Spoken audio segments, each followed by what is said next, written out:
Dear friends, welcome to our channel. We are very pleased to share with you different stories about love and betrayal from around the world. So let's begin our story journey today. That long-buried suspicion finally took shape in Caldwell's heart. He stood in the spacious kitchen, staring at the credit card statement in his hand, each unusual expense piercing his chest like a blade. $800 at a high-end restaurant, $400 in alcohol charges under his non-drinking wife's name, and $2,000 spent at a hotel spa he'd never heard of. None of this seemed like something the Rhiannon he knew would do. Caldwell took a deep breath, put the statement back in the envelope, and gently placed it on the kitchen island. 15 years of marriage, they had weathered countless storms together, but now they seemed to be facing the biggest storm of all. The trucking company business had grown steadily over the past 2 years. Caldwell no longer needed to drive long distances himself, but still had to travel frequently to handle business expansion and client relationships. Each time he returned home, he could feel that sense of distance in Rhiannon's eyes becoming increasingly obvious. "You're back tonight?" Last Friday night. There wasn't a trace of surprise in Rhiannon's tone. Rather, it seemed as if some plan had been interrupted. "I thought you weren't coming back until Sunday. Finalized the contract early. Wanted to give you a surprise," Caldwell remembered answering, only to then see Rhiannon quickly send a text message, claiming she was replying to her girlfriend. That night, they lay in the same bed like two strangers, with a chasm between them. The wife who once prepared hot tea for him and worried about his fatigue from long journeys seemed to have long disappeared. Rhiannon had lately been obsessed with social media, always dressing up to attend various events, yet showing indifference to his return. Caldwell sat at the dining table, recalling their first meeting. Back then, Rhiannon had just been crowned the local beauty queen, radiant. Caldwell was just a rookie truck driver with 2 old trucks and a passionate entrepreneurial spirit. They met at a community fundraising event. Caldwell was captivated by Rhiannon's beauty and confidence, while she was attracted by Caldwell's honesty and plans for the future. During the first few years of marriage, Rhiannon would help with paperwork at Caldwell's fleet headquarters, enthusiastically supporting his dream of expanding the business. However, as Caldwell's business steadily grew, Rhiannon gradually lost her initial enthusiasm. She began complaining about the monotony of life, missing the days when she was the center of attention. Although Caldwell brought back gifts she liked from each trip, remembered every important anniversary, and after the company stabilized, tried to reduce the frequency of his trips, nothing seemed to fill the emptiness in Rhiannon's heart. They had planned to have children, but Rhiannon always postponed, saying she wasn't ready yet to take on the responsibility of being a mother. Initially, Caldwell understood her concerns, but as time passed, he began to doubt whether Rhiannon truly wanted to build a complete family. "Is something wrong? You seem distracted." Garrison was the dispatch manager at Caldwell's company, also a veteran, and in Caldwell's eyes, more a brother than an employee. Caldwell hesitated a moment, but decided to be honest. "I think Rhiannon might be having issues." "What kind of issues?" Garrison put down his coffee cup, suddenly serious. "I'm not sure, but there are signs." Caldwell briefly described the anomalies he had recently discovered. Garrison pondered for a moment. "You need concrete evidence. Can't act impulsively. I have some old contacts from the military who can help you with some investigation. Completely legal, of course." Over the next 2 weeks, Caldwell maintained his normal work rhythm, while the investigation arranged by Garrison was ongoing. The results came faster and were more painful than Caldwell had anticipated. Garrison handed him an envelope containing a series of photographs. Rhiannon and a handsome, suntan man dining intimately at a fancy restaurant, embracing in the parking lot, holding hands at the shopping mall. Caldwell knew the man. It was Barrett "Sunshine" Thorne, the weatherman from the local TV station, known in the community for his sunny image and the nickname Sunshine. "According to my investigation, they've known each other for about 4 months. Garrison's voice was calm yet heavy. "They often go to Oak and Vine restaurant downtown on Friday nights. It's owned by Barrett's cousin. There are more details, but I think you've seen enough." Caldwell felt dizzy, like a massive rock was pressing on his chest. Years of trust and devotion, and in return he received this betrayal. What pained him most was that Rhiannon had been appearing on social media recently with a smile brighter than in the past 10 years combined. "There's one more thing you might want to know," Garrison added. "This Barrett, as bright as he appears, is actually a gambler. My friend has seen him at several underground casinos, losing badly. That might be his biggest secret, as the TV station is very strict about employee image. Caldwell remained silent for a long time, finally raising his head. The pain in his eyes transformed into determination. I need a divorce lawyer's contact, the best one.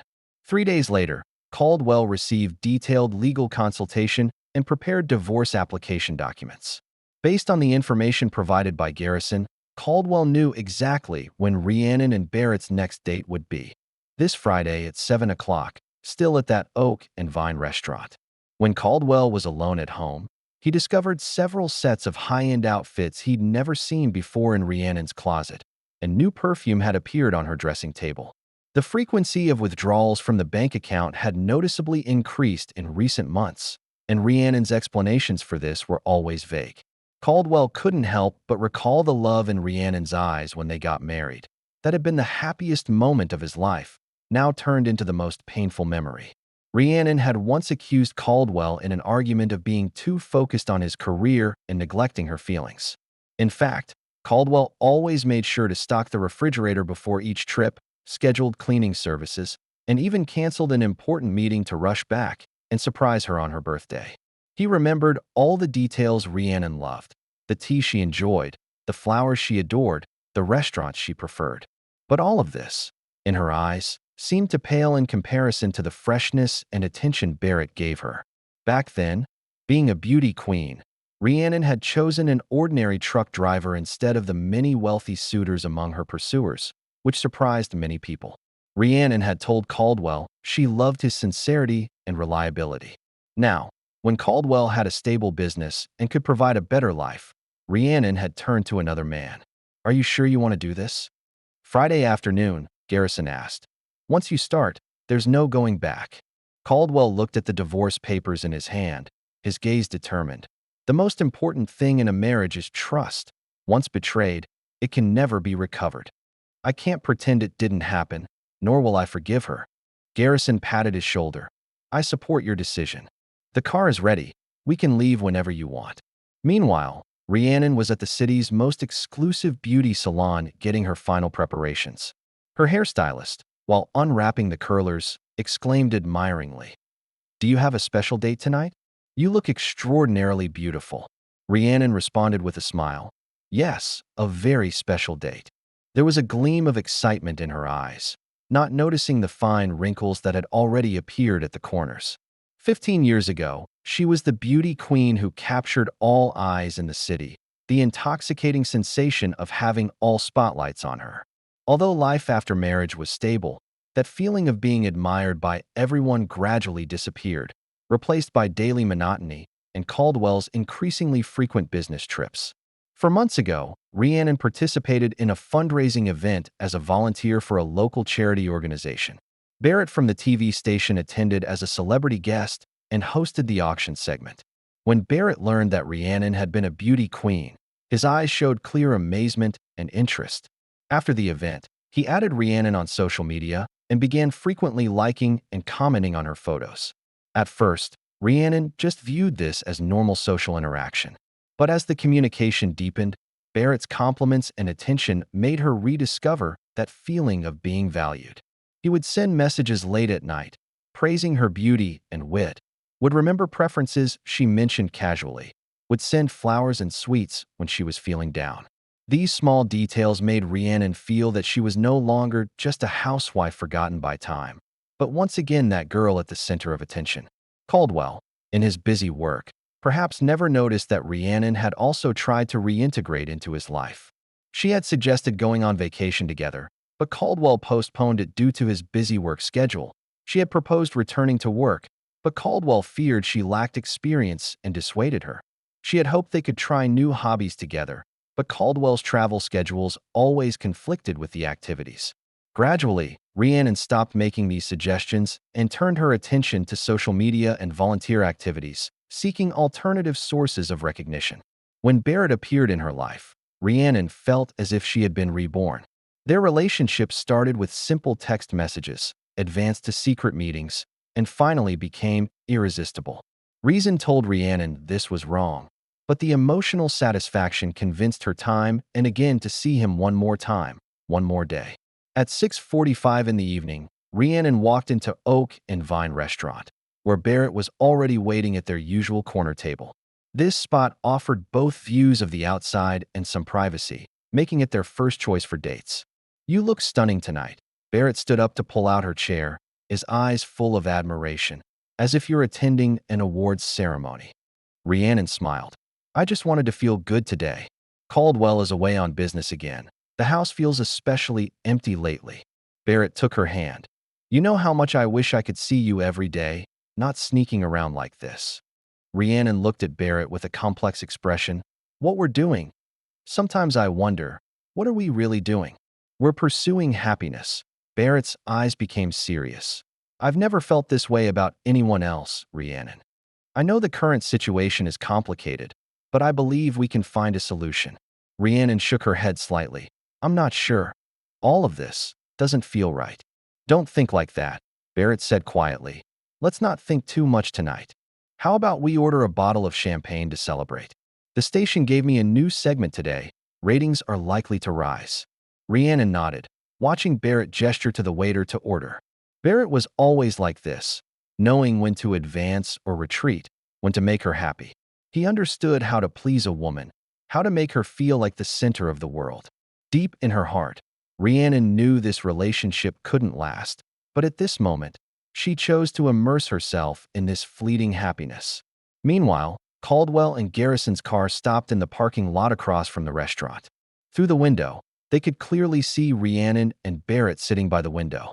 Final confirmation. Garrison turned to Caldwell. "Are you sure you want to do this?" Caldwell watched the woman he once deeply loved toasting with another man. The pain in his eyes had transformed into a cold determination. "I've never been more certain." He picked up the folder from the seat beside him, took a deep breath, and pushed open the car door. As night fell, the lights in Oak and Vine restaurant became softer. Music and laughter intertwined, creating a warm and romantic atmosphere. Rhiannon and Barrett were enjoying appetizers, discussing recent community events and Barrett's new project at the TV station. "Seriously, you should consider accepting my suggestion," Barrett said enthusiastically. "With your image and charm, you could perfectly host our station's community interview program. The producer is always looking for new faces with community influence." Rhiannon smiled and shook her head. "You overestimate me. I'm not that beauty queen anymore. Viewers want to see young, pretty new faces, not a 40-year-old housewife." "Don't put yourself down like that."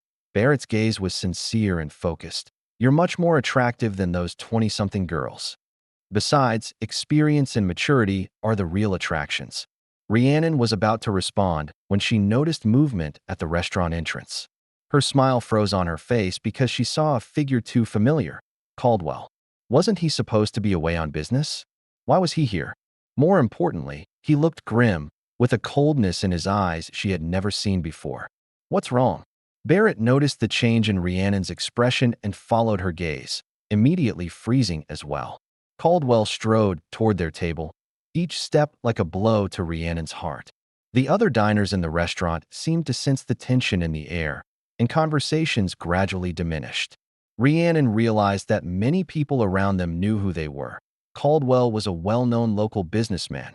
Rhiannon had been a beauty queen, and Barrett was a TV celebrity.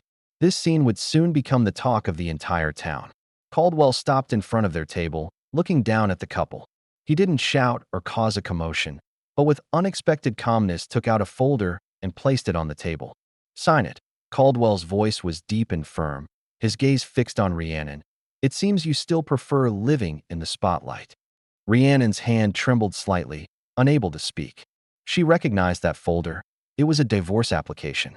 Her gaze moved from the folder to Caldwell's face, seeing not the expected anger or pain, but something more terrifying, a cold calm and resolve. "Caldwell." Rhiannon's eyes widened in shock, her heart pounding like a drum. "What are you doing here?" Caldwell gave a cold smile, glanced at Barrett, then turned back to Rhiannon. "That's a question I should be asking you, don't you think? Though at this point, everything is quite obvious, isn't it?" Barrett tried to defuse the situation. "Hey, buddy, I know this looks terrible, but we can talk like adults. Shut up, Mr. Sunshine, Caldwell interrupted him, with a dangerous calm in his voice. Want to forecast your own future? I bet it will be cloudy, with a risk of bankruptcy. Saying this, he pulled several photos from beneath the folder and threw them on the table. The photos showed Barrett betting in underground casinos and talking with black market lenders. Barrett's face instantly turned pale. He instinctively tried to grab the photos, but Caldwell held his wrist. Would the TV station and your fans like to know about your hobbies? Caldwell's voice wasn't loud, but everyone around could hear it clearly. Barrett was speechless, unable to respond. The restaurant was now completely silent, all eyes focused on this dramatic confrontation. Rhiannon felt dizzy, her world falling apart at this moment. Not just her marriage, but also the image and dignity she had laboriously built in the community. Caldwell, we can talk in private, Rhiannon pleaded quietly, aware of the surrounding gazes. Please, not like this. Talk in private? Caldwell's eyes flashed with a cold, cruel light. Like you two date in private? No, Rhiannon, I think our marriage has been private enough. It's time for everything to come to light. He turned to the nearby diners, raising his voice slightly. Ladies and gentlemen, sorry to disturb your dinner. I just want my wife, no, ex-wife, and her new love to know that the game is over. Rhiannon felt her face burning, shame and fear simultaneously overwhelming her. She never imagined things would end like this. In her imagination, if Caldwell discovered anything, he would angrily confront her. They would have a huge fight, perhaps divorce, but definitely not this cold, calculated public humiliation. Caldwell, please. Her voice was almost a whisper. Don't do this. It's too late, Caldwell said calmly. I've already changed the locks at home. Your things will be sent to your parents' house. The lawyer will contact you. He pointed to the documents on the table. Sign them, unless you want the lawyer to submit more photos as evidence in court. Barrett finally regained some composure. You can't threaten us like this. This is invasion of privacy. Caldwell turned to him, with such coldness in his gaze that Barrett fell silent again. This is called gathering evidence, completely legal. As for your gambling activities, I think that's the real issue. I understand the TV station has very strict moral clauses for its employees, right? The restaurant manager approached then, trying to calm the situation. Gentlemen, ma'am, could we move this personal matter outside? The other customers. No need, Caldwell interrupted. I'm done here.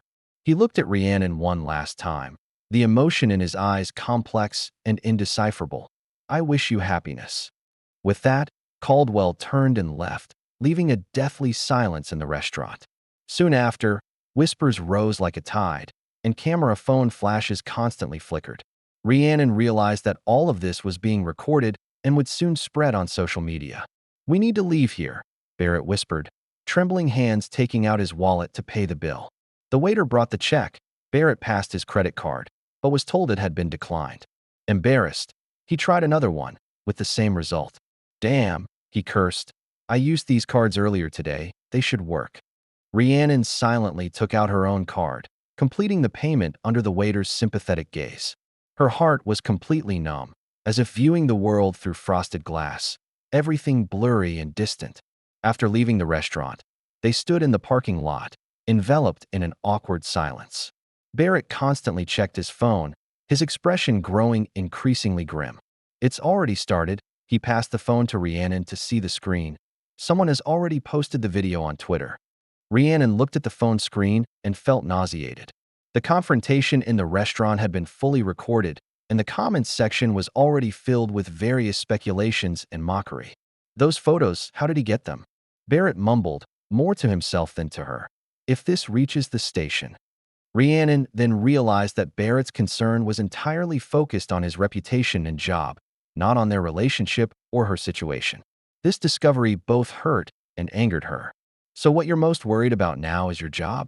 Rhiannon asked sharply. Barrett looked up, a flash of irritation in his eyes. It's not just the job, Rhiannon. You don't understand. This affects my entire career, my future. Those casino photos. I have some debt problems. Debt problems? Rhiannon's voice rose. You never told me about this. I was planning to resolve it. Barrett defended himself. Recently there were some big bets. I thought I could recover, but Rhiannon couldn't continue listening. She felt she had been deceived twice. Once when she betrayed Caldwell, and once when Barrett concealed the truth from her. I'm going home. She turned toward her car. Don't contact me tonight. Rhiannon, wait. Barrett stopped her. We need to discuss a strategy, make a plan. The media will soon come looking for us. Rhiannon stopped, without turning back. A plan? Barrett, do you really think there's any plan that can remedy all this? My marriage is over, your career is in jeopardy, and you're still talking about plans? That's precisely why we need to stick together. Barrett quickly stepped in front of her. We can face this together. Rhiannon looked at him and suddenly realized how strange this man was. She had been seduced by his charm and attention, but now, facing crisis, all he showed was concern for his own interests. Goodbye, Barrett. She sidestepped him and headed to her car. I need to be alone. The next morning, Rhiannon woke up at her parents' house and discovered she had already become the focus of social media. The video and photos of the restaurant incident had been widely circulated, with hashtags like #BeautyQueenCheats and #SunshineWeathermanGambling trending. Her phone kept ringing with calls and messages from friends, acquaintances, and even journalists. Her parents, though disappointed and worried about their daughter's behavior, offered her a temporary refuge. Rhiannon's mother said softly during breakfast, I don't know what happened, and I don't intend to judge you, but if you need to talk, I'm here. Rhiannon just shook her head, unable to face her mother's concerned gaze. She couldn't even understand her own behavior. How could she explain it to others? Meanwhile, Barrett was facing his own nightmare. The station director called him early to his office, with the casino photos spread out on the desk. This violates the clauses in your contract, Barrett, the director said seriously. We can't allow a scandal like this to be associated with the station. Please, give me another chance, Barrett pleaded. I'll go to gambling rehab. I'll repair my image. The director shook his head. We've already made the decision. You can choose to resign or wait to be fired. At least the first option will leave you with some dignity. Barrett knew he had no choice and signed the resignation letter in a daze. Leaving the station building, he found several journalists waiting for him, flashes and sharp questions fired at him like bullets. He hurriedly got into his car, only to find a note stuck on the windshield. Tonight at 9, usual place. Bring the money or face the consequences. Jay? Barrett's face turned pale. Jay was his biggest creditor, a notorious underground casino owner known for his ruthless methods. If he couldn't pay on time, the consequences would be unimaginable. 3 days later, Rhiannon finally gathered the courage to contact Barrett, but her calls went unanswered. She went to his apartment, only to be told he had moved out without leaving a new address. Finally, through mutual friends, Rhiannon learned that Barrett had been cornered by several creditors outside a bar, beaten, and was now in the hospital being treated for a mild concussion and broken ribs. Although reason told her she should cut all contact with Barrett, Rhiannon decided to go to the hospital to see him. When she walked into the room, she saw a Barrett completely different from the one she remembered. His face was covered in bruises, lips swollen, and he could barely open his right eye. That handsome, radiant sunshine weatherman no longer existed, replaced by an emaciated, terrified man. You came, Barrett's voice was hoarse, his gaze complex. I didn't expect to see you again. Rhiannon stood by the bed, not knowing what to say. She wasn't even clear herself why she had come. Was it guilt, compassion, or simply to confirm that all this was real? I heard you ran into trouble, she finally said. Are you okay? Barrett let out a bitter laugh. Okay. I lost my job, had 2 ribs broken by creditors, and being insulted on social media, and might have to leave this city. Do I look okay to you? His sharpness made Rhiannon take a step back, but she understood his anger. After all, they were both paying the price for their choices. I'm sorry, she said quietly, though she wasn't sure what she was apologizing for. What good is sorry? Barrett's eyes flashed with resentment. My life is ruined. Unless. His voice suddenly turned calculating. You can help me. Help you? Rhiannon asked, confused. Your husband has money, right? If you could secure enough assets in the divorce settlement. Rhiannon stepped back, horrified, suddenly understanding what Barrett really cared about. So that's the reason you took an interest in me? Caldwell's money. Barrett showed an unpleasant smile. Don't be so naive, Rhiannon. We're adults. We know how this world works. You got attention and excitement. I got the support of an influential community figure. It was a mutually beneficial relationship. Rhiannon felt nauseated. This man showed no remorse, no shame, only a cold calculation for his own benefit. She had risked everything for such a man, destroying her marriage, a realization that filled her with both anger and deep self-loathing. I'm leaving, she turned toward the door. This is the last time I'm seeing you, Barrett. Good luck. You're just leaving like that? Barrett's voice was filled with mockery. Back to your boring life? Don't forget, you were the one who sought me out first, Rhiannon. It was you who needed me, not the other way around. Rhiannon paused at the door, without turning back. You're right, Barrett. I made a mistake, and I'll pay for it. But at least now I see your true face. Perhaps that's the only gain. The divorce process was faster than Rhiannon had imagined. Due to the conclusive evidence of infidelity, the court tended to support most of Caldwell's demands. Rhiannon finally received only a small portion of the marital assets, far from enough to maintain her previous lifestyle. She had to move out of the upscale community, rent a small apartment on the edge of the city, and start looking for work. However, for a 40-year-old former housewife with no professional skills, finding a job was no easy task. Worse still, her reputation had already spread throughout the city, and many employers discreetly rejected her upon hearing her name. Finally, she had to accept a job as a sales assistant in a shopping mall, with a meager salary, enduring customers pointing and whispering. Each night, returning to her small apartment, Rhiannon would remember her previous life. The spacious house, the comfortable environment, days without financial worries. But what pained her more was realizing what she had truly lost. Not just the material conditions, but Caldwell's love and support, the home they had built together, and her dignity and standing in the community. Meanwhile, Caldwell's life and business continued to move forward. Although the wound in his heart was difficult to completely heal, he channeled more energy into expanding his company. He bought new trucks, expanded the scope of the business, and the company grew rapidly. He moved into a new apartment, making a complete break from his past life. With the support of Garrison and other friends, he began attending some business social events, gradually rebuilding his social circle, but always remaining cautious about relationships. How time flies. A year later, Garrison said to Caldwell during the company's annual party, "Do you know where Barrett is now?"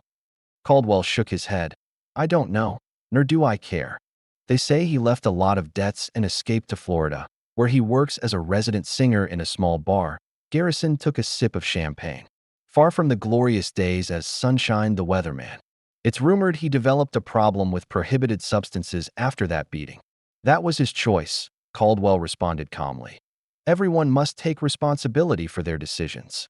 "And Rhiannon?" Garrison asked cautiously, knowing this name was still a sensitive topic for Caldwell. Caldwell's expression became distant. "I don't want to talk about her. That relationship is over. Let the past remain in the past." Garrison nodded, wisely changing the subject. He knew that, although Caldwell appeared to have returned to normal on the surface, the scar left by the breakdown of that marriage would probably never completely heal. 2 years later, on a weekend, Caldwell accidentally encountered Rhiannon while shopping at the supermarket. She seemed to have aged considerably, her once radiant appearance worn down by the weight of life. She was at the checkout counter paying, but discovered her card had been declined and was nervously searching through her wallet. Caldwell was several counters away, wondering whether to change lines. But just then, Rhiannon looked up and saw him. Their gazes met in the air, and, for a moment, time seemed to stop. Rhiannon's face showed surprise, followed by complex emotions: shame, regret, sadness, and perhaps a hint of hope. But Caldwell's expression remained calm and distant. Finally, it was Rhiannon who first looked away, hurriedly handing coins to the cashier and taking her shopping bags toward the exit. Caldwell could have let her go like that, but something he himself couldn't explain propelled him to follow her. "Rhiannon," he called her in the parking lot. She turned, uncertainty and nervousness in her eyes. "Caldwell." After an awkward silence, Caldwell asked, "Are you doing okay?" Rhiannon forced a smile, still adapting to the new life. "And you?" "Work keeps me busy," Caldwell replied briefly, not wanting to reveal too much personal information. Another silence. Rhiannon seemed to want to say something, but finally just sighed. I'm so sorry, Caldwell. I know it means nothing, but I truly am sorry. Caldwell's expression didn't change. He didn't want to hear these cliches. Apologies changed nothing, nor could they repair the damage she had caused. I should go, he said coldly. Take care. As he walked away, Caldwell heard Rhiannon softly say, You too. He didn't turn back or respond. In his world, there was no longer a place for Rhiannon. That woman he once deeply loved, those years they shared, had become past, like ashes scattered by the wind, impossible to gather again. Back at home, Caldwell sat on the balcony, looking at the city lights. Occasionally, he would think about their previous life, those happy moments and shared dreams.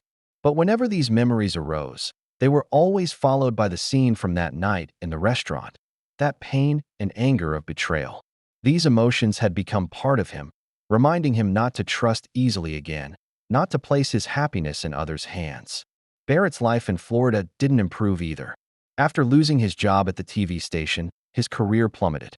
He tried applying for positions at other stations, but his gambling scandal and negative news prevented him from getting any decent job. Finally, he could only work as a singer in a small bar, barely subsisting. Gambling and drugs became his escape from reality. Whenever he recalled his past glory, he felt a deep self-loathing. He once had everything: a stable job, good reputation, bright future, but lost it all due to his greed and short-sightedness. Sometimes, bar patrons would recognize him. Hey, aren't you that weatherman from the cheating scandal? These moments always made Barrett feel a deep humiliation, but he had learned to smile falsely, taking it as a joke. 3 years later, Caldwell's company had already become renowned in the industry, his business flourishing. He bought a new house and started a new life. Although he occasionally dated, he always maintained an emotional distance, never allowing anyone to truly enter his heart. Rhiannon continued struggling to survive on the fringes of the city. She strived to rebuild her life, taking courses at the community college, hoping to acquire some professional skills. But age and her past reputation remained difficult obstacles to overcome. Whenever she saw news of Caldwell's success on social media, a complex mix of emotions would rise in her heart: regret, remorse, but also a bit of happiness for him. As for Barrett, his life continued to decline. The dual addiction to drugs and gambling left him physically and mentally exhausted. Finally, after a drunk driving accident, he declared bankruptcy as he couldn't pay the medical expenses and compensations. That once shining sunshine weatherman had completely become a homeless addict. Life's trajectories are often forever changed by momentary decisions. Rhiannon lost a stable marriage and her dignity for brief attention and excitement. Barrett destroyed his career and health to satisfy his desires. And Caldwell, though successful in business, was left with an emotional scar impossible to heal. Every decision has its consequences, every betrayal its price. At that turning point of fate, the three made their own choices, and these choices shaped their radically different futures. If this story resonated with you, don't forget to like, share, and subscribe to our channel for more fascinating content. We look forward to meeting you again in our next story.